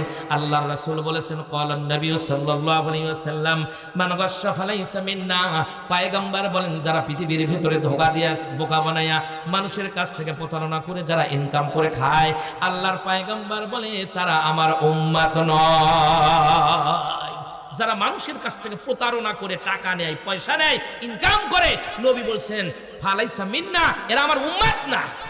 আর আমরা তো প্রতারণা করে, চালাকি করে কত রকমের টাকা মেরে খাচ্ছি, তার হিসাবই নাই। বিকাশে পর্যন্ত মানুষ টাকা মেরে খাচ্ছে। বিকাশে আপনি অযথা বলবে যে আপনি 15,000 টাকা দিবেন, আপনার বায়োডাটা কিন্তু আপনি যখন মোবাইল খুলছেন, খালি না মোবাইল কিনছেন, সিম কিনছেন, সব কিছু আছে, সব দেশের মানুষের কাছে আছে। আপনার এই যে কি বলে আইডি কার্ড করেন না, সিম কিনতে গেছেন কিংবা যে কোনো কাজ যখন করেন, ওটা নেটের মাধ্যমে আপনার সব বায়োডাটা আছে। আপনার ছেলে মেয়ে, বউ, সোল, জমি জমা সব কিছু জানে। আপনি যখন ঠিকানা বলবে, আপনি মনে ভাববেন যে মনে হয় ঠিকই জিবরাইল। এতগুলা কথা কেমনে জানে? আপনি ছোট্ট ছেলে মেয়ে থাকলে সেটার নাম বলতে বলবে, তার নাম কি তাও বলে দিবে। দেওয়ার পর বলবে যে আপনি তো কপাল ভালো, আপনি না টাকা পাচ্ছেন 70,000, এই টাকাটা লেননি কে? আপনি তো খুশিতে বাগবাগ। কেউ বলবে 5 লাখ টাকা আপনি পাবেন, আপনি লেননি কে? আপনি তো মনে চিন্তা করছেন, যাক ভাই এবার যদি 5 লাখ পাই একবারই বড়লোক হয়ে যাবে। এরকম আছে না মনের দিক দিয়ে মানুষ এ ভুল করে বলে তাহলে কি করা লাগবে বলে কে এটা অফিস যোগাযোগ করে নাই আপনাকে বলতেছি আপনারা জাননি কেন আপনি মেসেজ পান নাই আবল তাবল কয়ে আপনার ব্রেনটা ওয়াশ করে ফেলে দিবে দেওয়ার পরে বলবে আপনি তাড়াতাড়ি তাহলে এখানে 15,000 টাকা পাঠান আপনি 15,000 টাকা পাঠানোর জন্য পাগল পারা হয়ে যাবেন আপনার ফোনও কাটবে না ওই ফোন নেই দৌড়ে লাগবে বলে এখনই যান তাড়াতাড়ি যান আর একটা কাজ করেন ওখানে বিকাশের লোকজন যান বলেন না কেউ যান না জানে আপনার বউ যেন না জানে এমন ভাবে কথা বলবে কি প্রতারণা দেখেন বলে কথা তো ঠিকই 70,000 টাকা মানে ব্যাপার হলো এই 15,000 টাকা দিলে 70,000 1 লাখ 2 লাখও পাওয়া যাবে এরকম লোক দেওয়ার পরে যেই যে আপনি টাকা মারছেন মারাও শেষ আর ফোন বন্ধ করাও শেষ এখন ওটি কান্নাকাটি শুরু করে দিলেন এরকম হাজারো হাজার হয়েছে ওটা বুঝানোর কোনো ক্ষমতা নেই আপনি যতই ওদের বুঝাবেন যাবেন খালি বলবেন যদি লোভ দেখায় উল্টাপাল্টা করে কথা জিজ্ঞাসা করবেন আর বলবেন যে ভাই ঠিক আছে টাকা দিচ্ছি আপনি একটা কাজ করেন তো 100টা টাকা না আমার মোবাইলে দেন দেখেন আর ফোন করবেন না আর ধরবে না 100 টাকা চালিয়ে দিবে না আর ওই আপনাকে 70,000 50,000 1 লাখ 2 লাখ টাকা দিবে এই হলো প্রতারণা চলতেছে আল্লাহর নবী বলছেন এরা আমার উম্মত নয় আরেক ধরনের উম্মত আছে এই কি বলে প্রতারক আছে তারা বলতেছে হলো যে আমার কাছ থেকে নেটেও দেখেন আসে মাঝে মধ্যে আসে ওই ফেসবুক বলেন ইউটিউব বলেন গুগলে বলেন আসবে যে আমার কাছে আসে হলো মালা এই মালাটা যদি আপনি কেনেন একটা রকেট যদি আপনি কেনেন এই রকেট কেনার সাথে সাথে আপনি কোটিপতি হয়ে যাবেন কিন্তু রকেট কিনলে যদি কোটিপতি হইতে তুমি গলা দিয়ে তুমি আগে কোটিপতি হও বাংলাদেশের মানুষেরা জাতে মাতাল হলে তালে ঠিক থাকে আমরা তালেও ঠিক নেই কথা বলেন ঠিক কিনা রকেট কিনে আন্টি কিনে যদি কোটিপতি হওয়া যায় চাকরি পাওয়া যায় তাহলে তার ছেলে মেয়ের পড়াশোনার দরকার নেই ওই বেচারে তার 14 গোষ্ঠীর চাকরি দিক কিন্তু মানুষ এটা বুঝাতে পারলাম না আর একটা হলো আমাদের শেরপুরে হাটেতে যায় দেখবেন ওই মাজারের উঠে একটা পাখি লিয়ে কয়েকটা টিয়ে পাখি লিয়ে ওই ওটি ভাগ্য গণনা করতেছে কিন্তু এতই ভাগ্য গণনা করে ওই মানুষও বড় লোক বানিয়ে দেয় তো আর পাখির দোকান দিয়ে বসে থাকা লাগবে কেন হাই রে এটাও আমরা বুঝাতে পারলাম না এটাও মানুষ বুঝলো না এই জন্য প্রতারণা যারা করে নবীজি বলছেন ফালাইসা মিন্না এই লোকগুলা আমার উম্মত নয় প্রতারকদের কথা শোনা যাবে না আমার ভাইরা পয়গম্বর একবার মদিনায় গেছে বাজারের ভেতরে যাওয়ার পর দেখতে পারলেন খেজুরগুলো নিয়ে আসছে মানুষেরা বিক্রি করার জন্য পয়গম্বর ব্যবসা যেভাবে করছেন ওইভাবে আপনাকে ব্যবসা করা লাগবে রে বন্ধু যাওয়ার পর নবীজি দেখালেন মুসলিম শরীফের হাদিস আল্লাহ রাসূল দেখতে পারলেন উপরে রাখছে হলো শুকনা খেজুর নিচে আছে হলো ভিজা খেজুর পয়গম্বর খেজুরের বস্তার ভেতরে সালার ভেতরে হাত দিলেন দেওয়ার পর ওখান থেকে উঠায় দেখতে পারলেন যে খেজুরগুলো নিচে আছে ভিজা উপরে আছে হলো শুকনা খেজুর পয়গম্বর ডাক দিয়া বলে সাহাবীরে এটা কেন করলা আজকে এই জায়গার ভেতরে মানুষকে কেন প্রতারণা করতেছো যারা প্রতারণা করে ব্যবসা করে পয়গম্বর বলেন তারা আমার উম্মত নয় খবরদার প্রতারণা করবে না আর এখন আমাদের দেশে প্রতারণার সমস্যা আমাদের দেশে এরকম প্রতারণা নাই নাকি কোন ধান কিনতেছে আমরা এক পাথর দিয়া বিক্রি করতেছি আরেক পাথর দিয়া হাজার হাজার আছে এরকম আছে আমি হুজুর আমাকে একটু শ্বাস করে ফেলে দিয়েছিল আমি ধান নিয়েছি এখানে সামনে বন মরছে নিয়ে যাওয়ার পরে আমি হুজুর মানুষ আমি যেভাবে মাপে নিয়েছি আমার একটা বুঝ আছে না কলিজার তো ভয় আছে আমার যে এই ওজনে কম দেবো তার জন্য সূরা মুতাফফিফিন নাজিল হয়েছে কোরআন শরীফের ভিতরে আল্লাহ রাসূল মক্কা থেকে মদিনায় হিজরত করলেন যখন দেখলেন মানুষটা কেনার সময় এক পাথর দিয়ে নেয় বিক্রি করার সময় আরেক পাথর দিয়ে বিক্রি করে নবী বলেন সর্বনাশে এই কাজ করতেছো মানে তখন কোরআন শরীফের সূরা মুতাফফিফিন নাজিল হয়েছে যে না ওজনে কম দেওয়া যাবে না নেওয়ার সময় বেশি নেবা দেওয়ার সময় কম দিবা তা চলবে না আল্লাহু আকবার বলেন তাই আমি গেছি ওখানে নিয়ে ধান নিয়ে যাওয়ার পরে এই বস্তায় আমার গ্রামের এক ছেলে নিয়ে গেছে নিয়ে যাওয়ার পরে ওর দেখি যেভাবে দাড়ি মাপতেছে বুঝছেন পিছনের দিকে আছে তাই আমি বলছি এইভাবে মাপে নিচ্ছেন কেন ভালো করে মাপে না কোনো সমস্যা নেই আমরা এমনি বুঝবো তাই আমি দেখি পিছনের দিকে আছে তখন ওই স্কেল না তো ওই দাড়ি দিয়ে নিচ্ছে নেওয়ার পরে আমি বলছি আমার যদি এরকম করে নেন তো আমার এই কমসে কম 1.5 কেজি করে বেশি হয় তারপরে আমি করছি যে আচ্ছা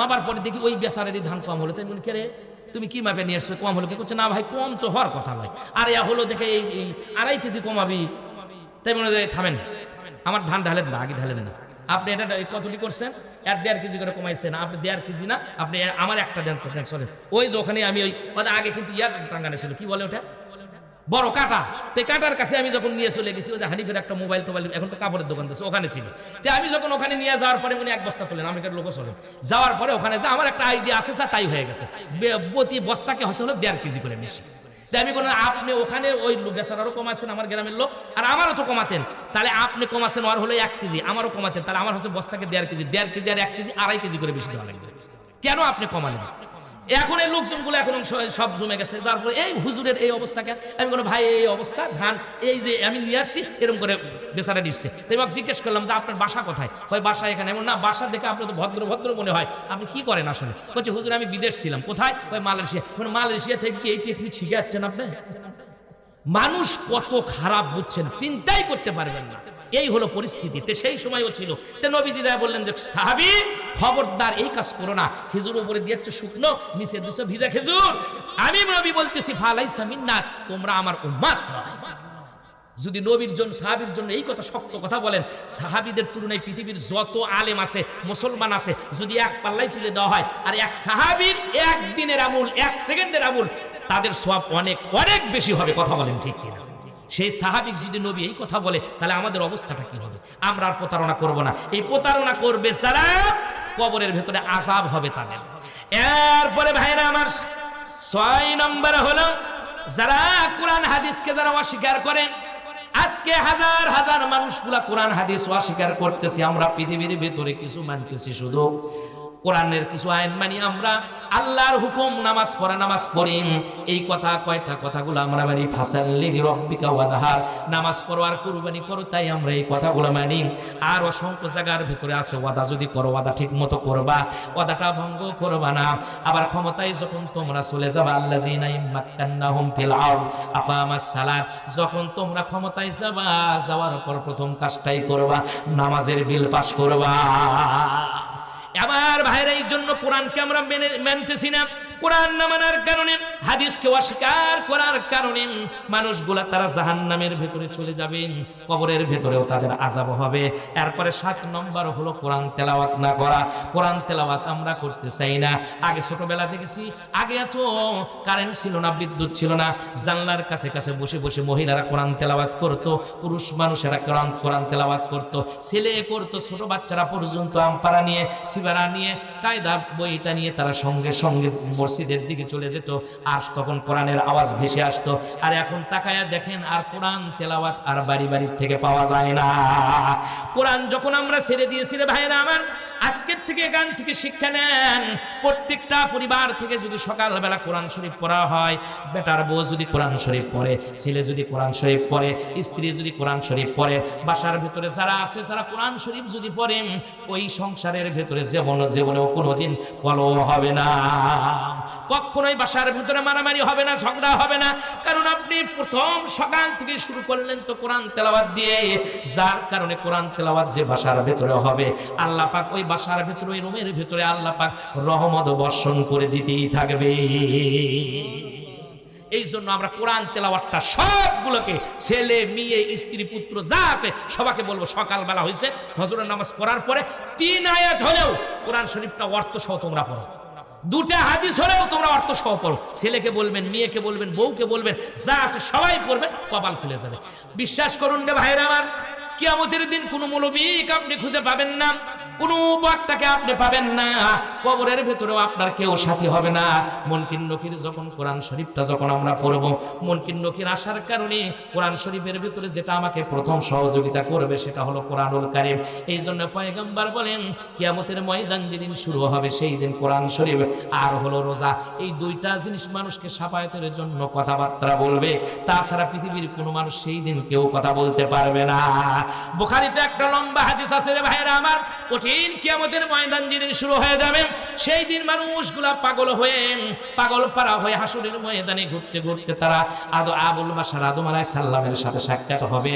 আদম আলাইহিস সালামকে সবাই আমরা ডেকে বলবো, আপনি তো আমাদের আদি পিতা, আমাদের আদি আব্বা, আপনি একটু আল্লাহর কাছে চলেন না, আমাদের জন্য একটু সুপারিশের কথা বলুন।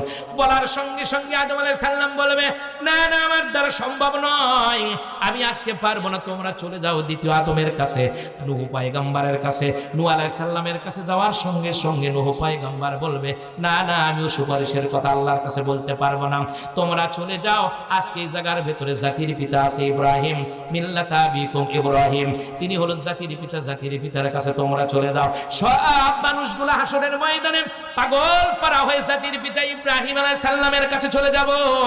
ইব্রাহিম আলাইহিস সালাম তখন ডাক দেয়া বলবে, না না, আমার দ্বারাও সম্ভব না, আমি বলতে পারবো না আজকে আল্লাহর কাছে, কারণ আমার জীবনে আমি মিথ্যা কথা একদিন বলেছিলাম, না জানি আজকে এই জায়গার ভেতরে আমার সাথে আল্লাহ পাক কি ব্যবহার করে।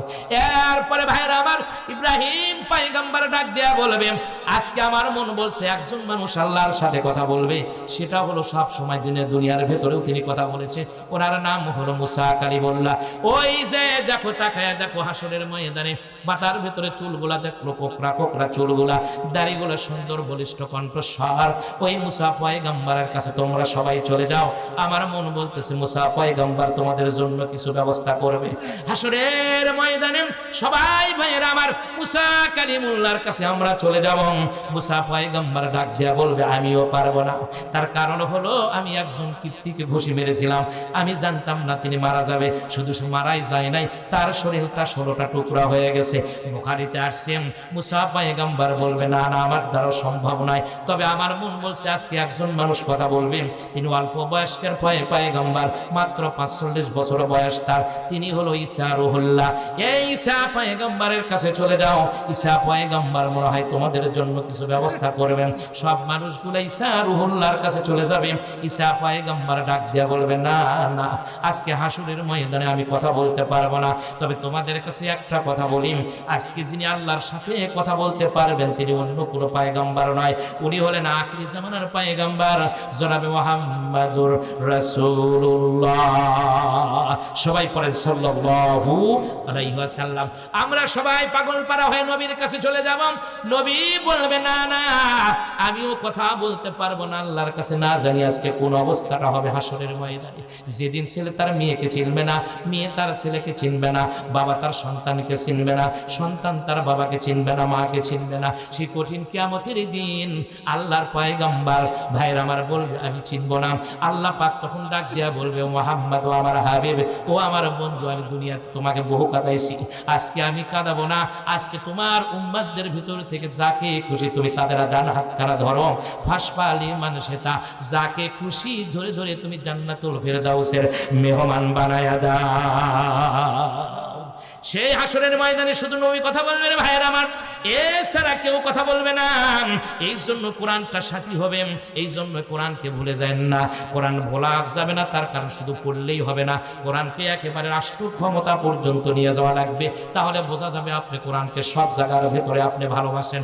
বন্ধুরে, এরপরে আসুন 8 নম্বর হলো যারা ফরজ নামাজগুলো যারা পড়ে না, ফরজ নামাজ বাদ দিয়ে যারা ঘুমাইয়া পড়ে, খবরদার এই কাজ করবেন না।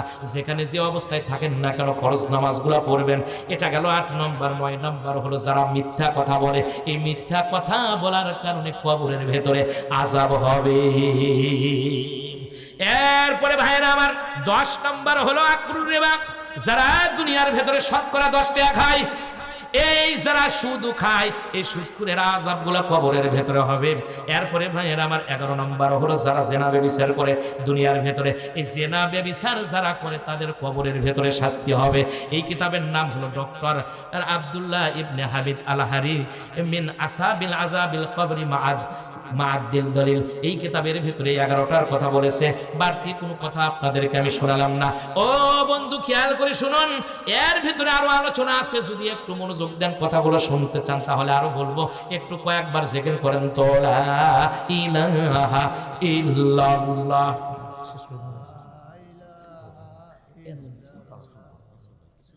লা ইলাহা ইল্লাল্লাহ, লা ইলাহা ইল্লাল্লাহু মুহাম্মাদুর রাসূলুল্লাহ। সবাই পড়ি সাল্লাল্লাহু আলাইহি ওয়াসাল্লাম। ভাই আর মিনিট 5 সময় আমাকে দিবেন, আর মিনিট 5, বেশি সময় না, অল্প 5 মিনিট সময়। এই যে জেনা যারা করে এদের কবরের ভিতরে আযাব হবে। এই জেনা দিয়ে আজকে সারা বিশ্বটা ভরপুর হয়ে গেছে। জেনা আর সুদ, এই দুটা পাপ ব্যাপকভাবে চলতেছে। এই চলার কারণে আমাদের আসমান থেকে আল্লাহ পাক আযাব আর গজবের দরজাগুলো খুলে দিবে, যেরকম ভূমিকম্পের মতো আযাব। এরপরে কিছুদিন আগে চলে গেল, সব আমরা ঘুমাই বললাম, কি সেটা সেই ব্যারামের নাম কি মনে নাই? করোনা। গরু বাছুরকে আমরা ঘুমাই দিই কি কারণে? যে পরের ক্ষেত খাবে, ধান খাবে, গম খাবে, মানুষের বিছন নষ্ট করবে। এই জন্য তো কি দিছিলাম, গরুর মতো একদিনে ঘুমাই দিই না। আল্লাহ কয় তোরাও তো খারাপ হয়ে গেছো, আমি আল্লাহ পাক তোদেরও ঘুমাইয়ের ব্যবস্থা করতেছি। এমন একটা রোগ দেশে বাড়ির থেকে বাড়াস না। স্বামী স্ত্রীও যদি থাকে 3 ফুট দূরে দূর থাক, নামাজ পর্যন্ত পড়া লাগছে 3 ফুট দূরে দূরে। কথা কয় আল্লাহকে গরুক যদি তোরা পড়াবার পারিস, আমি আল্লাহ তোদের পরে ছাড়বো। সেটা কিন্তু আল্লাহ পারছে। ফাআলুল লিমা ইউরিদ, আল্লাহ যা খুশি তাই করে। সেই জন্য জেনা ব্যভিচার করা যাবে না। এখন তো আর জেনা নাই, জেনার আপ টু ডেট নাম হয়ে গেছে হলো প্রেম। দুই সাইডে যদি সম্পর্কই না থাকে, প্রেম ভালোবাসায় যদি না থাকে, অ্যাফেয়ার্স না থাকে, তালিকার মেয়ে হলো, তালিকার পুরুষ হলো। কথা কন।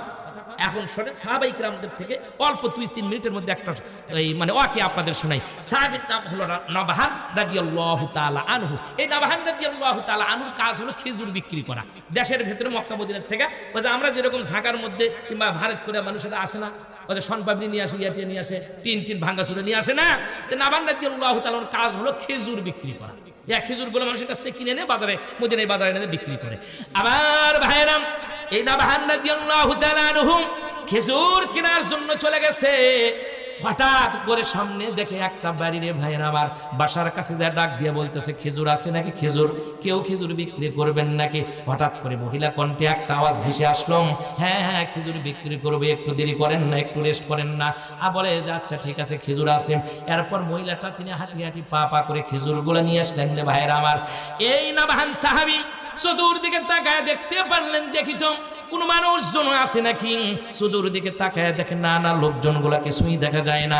এই জন্য ভাইয়ের আমার হাদিস শরীফের মধ্যে আছে, যখন নারী আর পুরুষ একত্রিত হয়ে কথা বলে, মাঝখান থেকে যিনি কথা বলে ওনার নাম হলো মিস্টার ইবলিস। আবার ভাইয়া নাবাহানের কলিজার ভেতরে তখন শয়তান ওয়াসওয়াসা দেওয়া শুরু করে দিল, দেখ দেখ তাকায়া দেখ, এই মেয়েটা বড় সুন্দর, যত কালো মেয়েই হোক না কেন, যদি এক জায়গার ভেতরে থাকে, শয়তান তার মুখের উপরে আল্লাহ একবার ছাপ বিছাইয়া দেয়। দেওয়ার কারণে কালো মেয়ে ওটাও সুন্দর দেখায় তাকে। দেখার পর বলতেছে, দেখ তো কত সুন্দর এই মেয়েটা দেখা যায়, দেখ দেখ তাকায়া দেখ, একটাবার সুযোগ নে না, একটাবার চান্স নে না। এই চিন্তা চেতনা তার মনের ভেতরে আসলো, মেয়েটার ভেতরে ওই চিন্তা চেতনা ছিল না। এই যুবক ছেলেটা ভাইরা আমার, যখন তিনি খেজুর কিনতেছিলেন, খেজুরগুলা মেপে নিবেন, তাকায়া দেখে বাসার ভেতরে কোনো লোক নাই, জন নাই।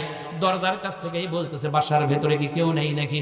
বলে না না, আমার বাসার ভেতরে কোনো লোক নাই, জন নাই, কেউ নাই। বলে আচ্ছা খেজুরগুলা নিয়ে আসেন। খেজুর দিতে সময় হঠাৎ করে শয়তানের ওয়াসওয়াসায় পড়ে ভাইরা আমার নাবাহান রাদিয়াল্লাহু তাআলা আনহু সঙ্গে সঙ্গে মেয়েটার হাতটা ধরেছে। যখন হাতটা ধরেছে ভাইরা আমার, সঙ্গে সঙ্গে মেয়েটা ডাক দিয়া বলেন, এ খেজুরওয়ালা, তোমার কলিজার ভিতরে কি আল্লাহর ভয় নাই? এই জায়গার ভিতরে আল্লাহ পাক তোমাকে আমাকে সব জায়গার ভিতর থেকে পৃথিবীর সব মানুষকে দেখতেছে, তোমার কলিজার ভিতরে কি আল্লাহর ভয় নাই? ইয়া আইয়ুহাল্লাযীনা আমানু তাকুল্লাহ ওয়া কুনু মা'আস সাদিকিন, তুমি আল্লাহকে ভয় করো আর সত্যবাদীদের সাথী হও, তোমার কলিজার ভিতরে কি ভয় নাই? বলার সঙ্গে সঙ্গে নাবাহান রাদিয়াল্লাহু তাআলা আনহু চোখের পানিগুলো ফেলে দিয়েছে। আহারে যুবতী আমাকে বলে কি আল্লাহর ভয় নাই?